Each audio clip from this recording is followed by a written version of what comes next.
साथियों नमस्कार। मैं संजीव भार्गव। वर्कशॉप कैलकुलेशन और इंजीनियरिंग ड्राइंग को गवर्नमेंट ITI में पढ़ाते हुए मुझे 26 साल से ऊपर हो गए। 10 साल पहले मेरी किताबें पब्लिश हुई थी जो कि वर्कशॉप कैलकुलेशन और इंजीनियरिंग ड्राइंग के लिए थी। आज मैं जो आपके लिए वीडियो लेकर आया हूँ वो बिल्कुल सिंपल आइसोमेट्रिक ब्लॉक को किस तरह से हम फर्स्ट एंगल प्रोजेक्शन जो कि ऑर्थोग्राफिक में होता है में कन्वर्ट करने के लिए जो इजी 6 स्टेप लेते हैं उसके बारे में चर्चा करने के लिए आया हूँ। और इस ब्लॉक को मैंने कलर्ड भी बनाया है जिससे कि आपको और अच्छी तरह से समझ में आ सके। यहाँ पर आइसोमेट्रिक ब्लॉक क्या होता है उसके बारे में थोड़ा सा बता देता हूँ कि जब हम किसी ब्लॉक को इस स्थिति में रखें कि उसकी हमें तीनों डायमेंशन 3 डायमेंशन यानी कि लंबाई, चौड़ाई और ऊंचाई एक ही चित्र में प्राप्त हो जाए, तो ऐसी स्थिति को हम आइसोमेट्रिक व्यू कहते हैं। ये जो आइसोमेट्रिक व्यू होती है ये 3 डायमेंशनल होती है। इसको जब हम ऑर्थोग्राफिक व्यू में बदलते हैं तो उसके लिए हमको वस्तु को जो आइसोमेट्रिक में रखी होती है उसको 3 तरफ से देख करके चित्र बनाने होते हैं। उसमें पहला होता है फ्रंट व्यू जो कि सामने से देख करके बनता है, दूसरा होता है प्लान व्यू जो कि ऊपर से देखने में बनता है, और तीसरा होता है साइड व्यू जो वस्तु के साइड से देख करके बनता है। जो हमारा ऑर्थोग्राफिक व्यू होता है उनमें तीनों ही जो दृश्य होते हैं वो 2 डायमेंशनल होते हैं, यानी कि उसके अंदर 2 ही डायमेंशन आती हैं। लंबाई चौड़ाई हो सकती है, लंबाई ऊंचाई हो सकती है, या चौड़ाई और ऊंचाई हो सकती है। लेकिन जो हमारा आइसोमेट्रिक व्यू होता है उसके अंदर हमारी तीनों डायमेंशन एक साथ आती है जिसमें लंबाई, चौड़ाई और ऊंचाई होती है। यहाँ पर जो हमारा ब्लॉक रखा है उसको मैं दोनों तरफ से, यानी कि फ्रंट हमारा जो होता है वो वस्तु, ये जो आइसोमेट्रिक ब्लॉक है इसको हम फ्रंट के लिए 2 तरफ से देख करके बना सकते हैं। यानी कि हम फ्रंट यहाँ से भी ले सकते हैं और दूसरे में ब्लॉक के अंदर फ्रंट हम यहाँ से भी ले सकते हैं। अब हमारा जो प्रश्न इसमें जो आता है कि हमारा जो राइट हैंड साइड व्यू और जो लेफ्ट हैंड साइड व्यू है वो किस तरह से देखा जाता है। जब हम यहाँ इस वस्तु को यहाँ से देख करके फ्रंट बनाते हैं उस कंडीशन में हमारा ये राइट हैंड साइड कहलाता है और ये हमारा लेफ्ट हैंड साइड कहलाता है। जब यहाँ पर हम फ्रंट व्यू मानते हैं उस कंडीशन में केवल इस समय हमको केवल राइट हैंड साइड व्यू ही दिखाई दे रहा होता है, लेफ्ट हैंड साइड व्यू हमको दिखाई नहीं देता है। और प्लान की जहाँ तक बात करें तो वस्तु को ऊपर से देख करके बनाया जाता है। यहाँ पर जब हम फर्स्ट एंगल की बात कर रहे हैं तो फर्स्ट एंगल का जो सिद्धांत होता है उसमें वस्तु को जिधर से देखा जाता है उसके विपरीत दिशा में जाकर के चित्र बनते हैं। तो जो हमारा पहला स्टेप होता है जिसमें हम फ्रंट, प्लान और साइड व्यू की परस्पर स्थिति को डिसाइड करते हैं, उसके अंदर हमको फ्रंट, प्लान और साइड व्यू एक दूसरे के प्रति कहाँ बनेंगे ये हमको डिसाइड करना होता है। तो उसके अंदर प्लान की स्थिति जो वस्तु को ऊपर से देख करके बनाया जाता है, तो फर्स्ट एंगल में जब भी हम वस्तु को ऊपर से देखेंगे तो वो हमारा जो प्लान बनेगा, प्लान व्यू बनेगा, वो फ्रंट के हमेशा नीचे बनेगा क्योंकि ऊपर देखने का विपरीत दिशा नीचे होगी। इसी तरह जब वस्तु को राइट हैंड साइड व्यू से देखेंगे तो फर्स्ट एंगल के सिद्धांत के अनुसार इसका जो विपरीत होता है वो लेफ्ट हैंड साइड व्यू होता है, यानी कि हमारा जो राइट हैंड साइड व्यू है वो फ्रंट के हमेशा लेफ्ट हैंड साइड व्यू में ही बनेगा फर्स्ट एंगल के अंदर। और इसके लिए हम फर्स्ट स्टेप के लिए यहाँ पर 2 वर्टिकल लाइन छोटी और एक हॉरिजॉन्टल लाइन लेते हैं। इन 6 ब्लॉक के अंदर में से 3 ब्लॉक को के अंदर ये चीज़ें आ जाती हैं। F4 फ्रंट होता है, P4 प्लान होता है, RHSV का मतलब होता है राइट हैंड साइड व्यू। इसके बाद जो ये 6 में से 3 जगह काम में आ जाती हैं, ये वाले के नीचे वाले के अंदर 45 डिग्री की लाइन खींच करके छोड़ देते हैं और इसको हम यहाँ से हटा देते हैं। तो अगर आप स्टेप बाय स्टेप लेके चलोगे तो आपको चित्र अच्छी तरह समझ में आएगा और आपको चित्र बनाने में भी गलतियाँ नहीं होंगी। इसके बाद जो मेरा समझाने का तरीका है उसके अंदर जो दूसरा स्टेप होता है वो इस ब्लॉक जिस ब्लॉक का हम आइसोमेट्रिक देख करके ऑर्थोग्राफिक बना रहे हैं उसकी जो अधिकतम लंबाई, अधिकतम चौड़ाई और अधिकतम ऊंचाई को हम कैलकुलेट करते हैं। क्योंकि ये बिल्कुल सिंपल आइसोमेट्रिक है इसलिए इसके अंदर सीधा सीधा दे रखा है। ये हमारी 60 है, ये हमारी 20 है और ये हमारी 40 है।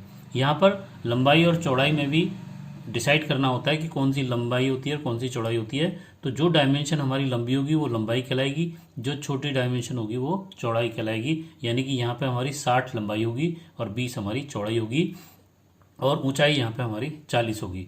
तो दूसरे स्टेप में हम ये तीनों डायमेंशन कैलकुलेट कर देते हैं। उसके बाद जो तीसरा स्टेप लेना चाहिए हमें, वो हमारे दूसरे स्टेप पर ही आधारित होता है। इसके अंदर तीसरे स्टेप में लंबाई, चौड़ाई और ऊंचाई से हम फ्रंट, प्लान और साइड व्यू के लिए आयत या वर्ग बनाते हैं। इसका ये फायदा होता है कि जो हमारे आयत या वर्ग बनते हैं वो हमारे एक दूसरे के बिल्कुल ऊपर बनते हैं। और दूसरा, इसके अंदर कौन सा आयत खड़ा आएगा और कौन सा आयत पड़ा आएगा ये भी हमारा डिसाइड हो जाता है। जो मेन गलती हमारे यहाँ पे बच्चे करते हैं, इस चीज़ से हम बच जाते हैं। तो जब फ्रंट में हम इस वस्तु को यहाँ से देखेंगे, उस कंडीशन में हमारे को दो ही डायमेंशन दिखाई देंगी। इसके अंदर एक हमारी 60 लंबाई दिखाई देगी और 40 हमारी ऊंचाई दिखाई देगी। यानी कि फ्रंट के लिए मेरे को जो आयत बनेगा वो लंबाई इंटू ऊंचाई का बनेगा।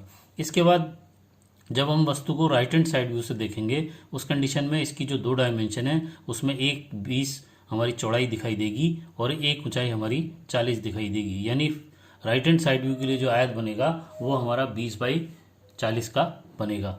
इसके बाद जो तीसरा हमारा होता है वस्तु को ऊपर से देखने के लिए, देखने पर, तो वो हमारा जो प्लान बनता है उसके लिए अंदर जो आयत बनेगा, तो हमारा जो दो डायमेंशन आएंगी उसमें कभी भी हमारी ऊंचाई नहीं आती है। प्लान में देखने पर कभी भी ऊंचाई दिखाई नहीं देती है, इसलिए केवल प्लान में हमको लंबाई और चौड़ाई दिखाई देगी। यानी कि लंबाई और चौड़ाई का जो आयत बनेगा जिसके अंदर 60 बाई 20 का आयत बनेगा। जैसे ही ये चीज़ डिसाइड हो जाती है, उसके बाद जो हमारा चौथा स्टेप होता है उसके अंदर जो हमको तल दिखाई देते हैं उन सभी तलों के हम नाम रख देते हैं। इसके अंदर मैंने A, B और C 3 तल के नाम रख रखे हैं, जिससे इनको पहचानना आसान होता है कि कौन सी साइड से देख करके कौन सा हमारा तल दिखाई देगा। इसके बाद पांचवा जो हमारा स्टेप होता है उसमें नामित तलों को आयत और वर्ग में स्थानांतरित करें। तो जहाँ जो हमारे तीसरे स्टेप के अंदर जो आयत बने थे उसके अंदर हमारे को जो ये तल दिखाई देंगे उन तलों को हम उस आयत में स्थानांतरित कर देंगे। और लास्ट छठे के जो स्टेप होता है उसमें डायमेंशन और सिंबल बना देते हैं। तो यहाँ पे हम जब जो हमने यहाँ पे पहला स्टेप लिया था उसके साथ ही हमें यहाँ पे 2 वर्टिकल गाइडलाइन और 2 हॉरिजॉन्टल गाइडलाइन लेनी चाहिए, जो कि 10 या 15 mm की दूरी पर हो सकती हैं। और ये गाइडलाइन होने की वजह से एकदम हल्की होनी चाहिए। गाइडलाइन को हल्का बनाने से ये फ़ायदा होता है कि जब हम चित्र को बनाने के बाद फाइनल करते हैं तो गाइडलाइन के अलावा जो लाइनें बनानी होती है उनको दोबारा गहरा कर दिया जाता है और गाइडलाइन को जिसकी ज़रूरत नहीं होती है उसको छोड़ दिया जाता है। इसके बाद ये जो दोनों वर्टिकल और हॉरिजॉन्टल गाइडलाइन है वो एक दूसरे से 90 डिग्री पर होनी ही चाहिए। यहाँ 1 डिग्री के डिफरेंस होने पर हमारा तीसरे चित्र के डायमेंशन में फ़र्क आ जाता है। इसके बाद हमने जैसे ही इसकी जो गाइडलाइन बनाई, यहाँ पे हम आयत बनाएंगे। तो जैसा कि हमने फ्रंट में डिसाइड किया था कि हमारा 60 बाई 40 का आयत बनेगा, तो फ्रंट के अंदर ये 60 बाई 40, तो यहाँ हमने ये 60 और ये 40 हमने नाप करके ये आयत बना दिया है। ये चित्र जो मैं है आइसोमेट्रिक ग्रिड पेपर ये वाला और ऑर्थोग्राफिक ग्रिड पेपर के ऊपर बना रहा हूँ। इसको बनाना बड़ा आसान होता है, इसलिए मैंने इसको इस पे बनाया है। और ये जो ग्रिड पेपर है आप जो है इंटरनेट से जा करके डाउनलोड कर सकते हो और प्रिंट करते समय इसको हल्का प्रिंट करना चाहिए। उसके बाद मैंने इन दोनों को कंबाइन करके इस तरह से एक शीट बना ली है जिसके ऊपर की चित्र बनाना मेरे लिए बहुत आसान हो गया है और समझना भी आसान है, क्योंकि ये जो हमारे खाने होते हैं ये सारे 10-10 mm के ऊपर हैं, तो इनको नापना भी मेरे लिए बहुत आसान है और लाइन खींचना बिल्कुल सरल है। इसके बाद जैसे ही मैंने यहाँ पे फ्रंट के लिए आयत बनाया 60 बाई 40 का, तो मेरी ये जो 4 लाइन आई, इसमें जो ये ऊपर वाली जो लाइन है मैंने जो हल्की गाइडलाइन बनाई थी, इस हॉरिजॉन्टल गाइडलाइन को जब मैं आगे सरकाऊंगा तो मेरे को वो राइट हैंड साइड व्यू में बनाने में काम में आएगी। इसीलिए मैं जो हमारी वर्टिकल जो लाइन थी आयत की, उसको मैं नीचे लेके जाऊंगा, जो मेरे को प्लान बनाने में सहायक रहेगी। यहाँ एक सूत्र और काम आता है कि फ्रंट का बेस जो है वो प्लान के बेस के बराबर होता है। तो यहाँ मैं अगर इस चित्र के अंदर बात करूँ तो फ्रंट का बेस मेरा ये 60 है, तो ये मेरी 60 की जो दूरी है वो मेरे प्लान के अंदर भी 60 ही रहेगी और वो भी प्लान के लिए बेस का काम करेगी, क्योंकि आयत और जो वर्ग बनाते हैं उसमें 2 डायमेंशन होती हैं, एक उसके अंदर बेस कहलाता है और एक उसके अंदर हाइट कहलाता है। इसके बाद जो मैंने यहाँ पे हॉरिजॉन्टल गाइडलाइन को आगे सरकाया था, इससे मेरी जो फ्रंट की हाइट थी वो मेरे राइट हैंड साइड व्यू के लिए भी हाइट एज इट इज़ चली जाती है। जो मेरी 40 यहाँ पे थी वही मेरी 40 यहाँ पे साइड व्यू के लिए हो जाएगी। इसमें दूसरा नियम भी काम करता है, फ्रंट की जो हाइट होती है वो साइड की हाइट के बराबर होती है। यानी कि फ्रंट की हाइट अगर मेरी यहाँ पे 40 है तो मेरी साइड के लिए भी हाइट वो 40 ही होगी। तो जैसे ही मैंने इसको ओरिएंटल लाइन यहाँ पे खींचा था, उसके बाद जब मैंने यहाँ से साइड से देख रहा हूँ तो इसकी जो चौड़ाई है वो 20 मेरे को दिखाई देगी और ऊंचाई मेरी 40 दिखाई देगी। तो 40 ऑलरेडी मेरी आ चुकी है। यहाँ पर मैं 20 नाप करके ये आयत बना दूंगा। जैसे ही मैं इस आयत को बनाऊंगा, ये जो मेरी वर्टिकल लाइन है इसको मैं आगे ले जाऊंगा और यहाँ पे जो मेरा चौथा खाना था जिसके अंदर मैंने 45 डिग्री की एक गाइडलाइन खींच रखी थी, उस लाइन के ऊपर ये वर्टिकल लाइन आने के बाद इसको 90 डिग्री यहाँ पे घुमा देते हैं। तो यहाँ पर घुमाने के साथ ही ये जो हॉरिजॉन्टल लाइन है वो मेरे प्लान के लिए बेस लाइन का काम करेगी और जो वर्टिकल लाइन है वो ऑलरेडी आ गई थी, इससे मेरे को प्लान का हाइट मिल चुकी थी। यहाँ एक तीसरा नियम काम करता है कि साइड की जो बेस होती है वो प्लान की हाइट के बराबर होती है। यानी कि अगर साइड की बेस हमारी 20 है तो प्लान की हाइट भी 20 होगी। इसके लिए आप इस चीज़ को समझ सकते हैं कि यहाँ पे ये 20 mm दे रखी है, इसको जब नीचे ला करके और इधर ट्रांसफर कर 90 डिग्री पे घुमाते हैं तो ये हाइट हमारी 20 हो जाती है, जो कि राइट हैंड साइड व्यू का बेस था। तो इससे आपको अंदाज़ा लग गया होगा कि स्टार्टिंग के अंदर जो सिंपल ब्लॉक है जिसका अगर हमें आइसोमेट्रिक से ऑर्थोग्राफिक बनाना है यहाँ से फ्रंट मान करके, तो वो किस तरह से बनेगा और किस तरह से हम 6 स्टेप लेंगे। इसके बाद यदि मैं इस आइसोमेट्रिक ब्लॉक के अंदर फ्रंट की डायरेक्शन को यहाँ से बदल के इधर कर देता हूँ तो मेरे ऑर्थोग्राफिक व्यू में थोड़ा अंतर होगा, उसके बारे में और चर्चा कर लेते हैं। तो यहाँ फर्स्ट एंगल में जैसे कि मैंने पहले बताया आपको कि फ्रंट ऊपर बनता है और प्लान नीचे बनता है, तो फ्रंट और प्लान में तो कोई फर्क नहीं आएगा। लेकिन क्योंकि हमारा फ्रंट जब यहाँ से हम देखेंगे, यहाँ से देखने पर हमें केवल ये इस ब्लॉक का लेफ्ट हैंड साइड व्यू ही इस समय दिखाई देगा, राइट हैंड साइड व्यू में हमारा ये यहाँ से दिखाई नहीं देगा। उस कंडीशन में जब हम लेफ्ट हैंड साइड से वस्तु को देखेंगे तो फर्स्ट एंगल के सिद्धांत के अंदर वस्तु का जो लेफ्ट हैंड साइड व्यू है वो इसके विपरीत दिशा यानी कि राइट हैंड साइड व्यू में जाकर बनेगा और वो फ्रंट के राइट हैंड साइड में बनेगा, लेकिन लेफ्ट हैंड साइड व्यू ही कहलाएगा। तो हमारी जो स्थिति है वो इस वाली स्थिति में फ्रंट और प्लान की स्थिति और इस वाली स्थिति में फ्रंट और प्लान की स्थिति दोनों की एक ही रहेगी, लेकिन यहाँ राइट हैंड साइड व्यू हमारा लेफ्ट साइड में बनेगा और यहाँ लेफ्ट हैंड साइड व्यू हमारा फ्रंट के राइट साइड में बनेगा। ये डिफरेंस आएगा और चूंकि मैंने इसको कलर्स करके आपको समझाया है तो इससे आप अंदाज़ा लगा सकते हैं। दूसरा इसमें जो बेसिक फ़र्क आएगा कि जब हम इस वस्तु को यहाँ से फ्रंट देखेंगे तो इसका जो प्लान की जो स्थिति है वो पुराने पहले वाले जो ब्लॉक है उसकी स्थिति से बदल जाएगा, क्योंकि यहाँ से जब हम वस्तु को देख रहे थे तो हमारा जो सी प्लान के अंदर दिखाई दे रहा था उसके अंदर जो 20 वाली चौड़ाई थी वो वर्टिकल होकर के हमारी यहाँ पे खड़ी हो गई थी। लेकिन जब हम यहाँ से इसको फ्रंट मानेंगे उस कंडीशन में हमारा जो प्लान के अंदर जो सी तल दिखाई देगा वो इस तरह से घूमने की वजह से, ये इस तरह से घूमेगा, इस वजह से हमारी जो 60 वाली जो डायमेंशन है वो यहाँ पर खड़ी हो जाएगी। वैसे भी आप देखें तो हमारे को इस समय फ्रंट के अंदर इस वस्तु को जब यहाँ से देखेंगे तो हमारे को 20 बाई 40 का आयत दिखाई देगा इस तरह से। इसकी जब हम आयत जैसे ही बनाएंगे तो हम इसकी जो हॉरिजॉन्टल लाइन है इसको आगे सरकाएंगे और वर्टिकल लाइन को नीचे लेके चले जाएंगे।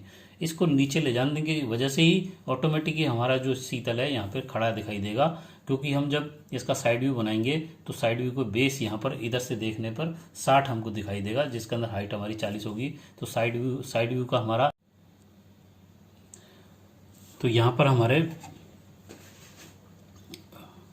साइड व्यू जब हमारा जो बनेगा उसके अंदर जो हमारा बेस होगा वो जो हम इसको सूत्र लगाएंगे यहाँ पे, साइड का जो बेस है वो प्लान की हाइट के बराबर होता है, जिसको जब हम नीचे वर्टिकल ले जा करके और हॉरिजॉन्टल में घुमाएंगे इस वजह से हमारी ये 60 की जो दूरी है वो यहाँ प्लान में आकर के खड़ी हो जाएगी और 60 हमारी ये आ जाएगी और चौड़ाई जो प्लान की है वो हमारे को ऊपर से फ्रंट से हमको मिल जाएगी। इसलिए हमारा जो सी ब्लॉक है यहाँ पे खड़ा हो जाता है प्लान के अंदर। अब जो लास्ट हमारा जो स्टेप रहता है उसके अंदर सिंबल की जो बात है वो हमारा सिंबल भी फर्स्ट एंगल का सिद्धांत के अनुसार ही बनता है। इसके अंदर जो छोटी लाइन होती है उसके विपरीत दिशा में गोला बनता है, जैसा कि हमारा फर्स्ट एंगल का सिद्धांत होता है कि वस्तु को जिधर से देखा जाता है उसके विपरीत दिशा में जाकर के चित्र बनता है। तो यहाँ पर छोटी लाइन के विपरीत दिशा में गोले बनाते ही ये हमारा सिंबल फर्स्ट एंगल का कहलाएगा। इसको बनाने के लिए यहाँ पर हम पहले सेंटर लाइन खींचेंगे। सेंटर लाइन एक बड़े डैश एक छोटे डैश एक बड़े डैश से बनती है और यहाँ पर हम सेंटर से 10 ऊपर और 10 नीचे यानी कि 20 की लाइन, 15 ऊपर और 15 नीचे यानी कि 30 की लाइन और दोनों के बीच की दूरी 40 दूरी लेकर के ये इस तरह का हम चतुर्भुज बना देंगे। और इसकी गाइडलाइन की सहायता से जब इसको ट्रांसफ़र करेंगे तो यहाँ पर हम सेंटर से 15 रेडियस लेके बड़ा गोला और छोटा रेडियस लेके छोटा गोला बनाएंगे, जो कि छोटी लाइन के अपोजिट साइड में होगा, जो फर्स्ट एंगल के सिद्धांत के अनुसार है। तो आपको अगर ये मेरा वीडियो और पढ़ाने का मेथड अच्छा लगा तो आप लाइक करें, और इस मेरे वीडियो को और देखते चले जाएं, तो आगे से आगे मैं इन चीज़ों को और समझाऊंगा कि किस तरह से ये हमारे आइसोमेट्रिक ऑर्थोग्राफी में बदलते हैं, जो कि हमारे एनसीईआरटी के एग्ज़ाम में सबसे बड़ा क्वेश्चन आता है, और इसके सही करने पे आपको पूरे नंबर मिलने पर आप पास हो जाएंगे, अदरवाइज आप पास होना बड़ा मुश्किल हो जाता है। तो इस चीज़ को ध्यान में रखते हुए मेरे वीडियो को पूरा देखें, जिससे कि आपको स्टेप बाय स्टेप सारी चीज़ें समझ में आएंगी। अगर कोई चीज़ छूट भी जाती है तो आप दोबारा से इसको रिवाइंड करके दोबारा से देख सकते हैं। धन्यवाद।